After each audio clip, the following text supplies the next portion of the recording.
नाज़िन, सिंध जो नामियारो शाइर मुर्तज़ा शाह ॾाढाई हमेशह लाइ विछड़ी वियो आहे। उन हवाले सां ॾिसूं था हीअ रिपोर्ट।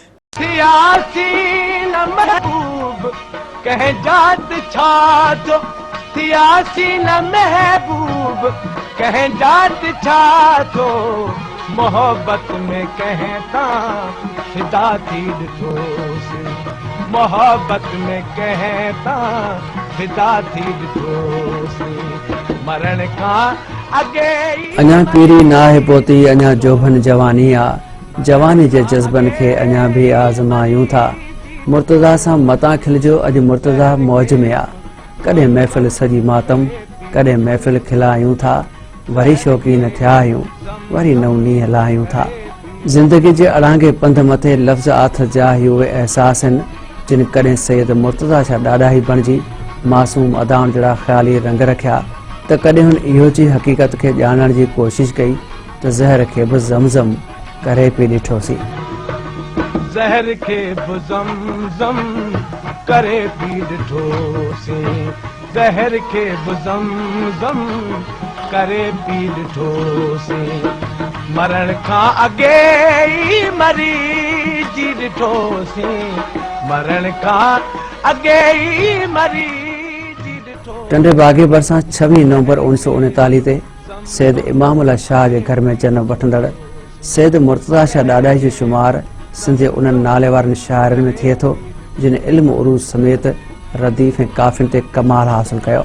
ज़हर खे ज़मज़म करे पी ॾिठोसीं, मां ज़रूरतूं महताब, सुहिणा सरा गुल जहिड़ा शाहकार किताब सिंधी अदब खे पेश कंदड़ सैयद मुर्तज़ा शाह ॾाढाई जी शाइरी खे सिंध जे नाले वारनि 200 खां वधीक फनकारनि ॻाए न रुगो ख़ूब दाद हासिल कयो, पर सैयद मुर्तज़ा शाह ॾाढाई रेडियो पाकिस्तान हैदराबाद जी म्यूज़िक लाइब्रेरी खे बि सभिनि जे तइदाद में संस कलाम जे रूप में शाइरी ॾिनी।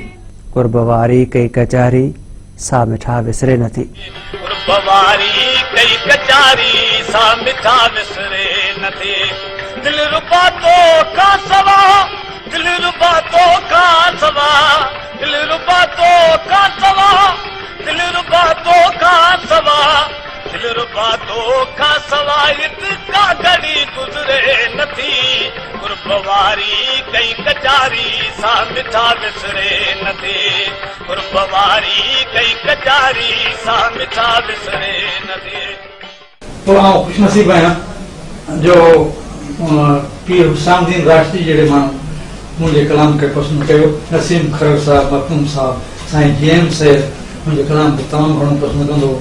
विसारियासीं दोखा सभई दोस्तनि जा, न दुश्मन थियासीं कॾहिं दुश्मन जा, अंगण आयो जेको खीकारे चिरियोसीं, वयो वापिरियो छा विसारे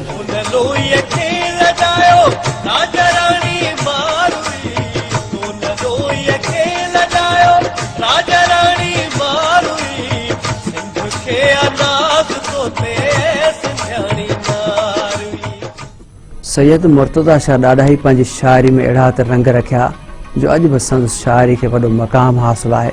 उस्ताद ग़ुलाम कादर, ॿुढो फ़क़ीर, इसाक फ़क़ीर, कारो मंगणहार, ढोल फ़क़ीर, फोटो ज़रदारी, उस्ताद फ़िरोज़ गुल, कासम ओठो ऐं सैयद सुलेमान शाह ताईं फ़नकारनि जी अहिड़ी त डिघी क़तार आहे जिन खे संदसि फ़न जी पज़ीराई बि सैयद मुर्तज़ा शाह ॾाढाई जी शाइरी जे करे मिली। 1964 खां शाइरी जे खेत्र में पेर रखंदड़ ऐं टंडो अलहायर प्रेस क्लब जे बानी सैयद मुर्तज़ा शाह ॾाढाई खे हूअं त केतिरा ई अवार्ड ऐं एज़ाज़ हासिल थिया, पर सिंध जे घणपुरनि खे उन वक़्तु मायूसी थी जॾहिं सिंध हुकूमत खेसि बीमारी वारी हालत में विसारे छॾियो।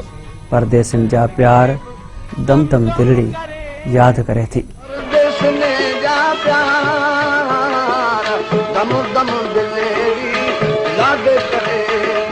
दम दम दिलेरी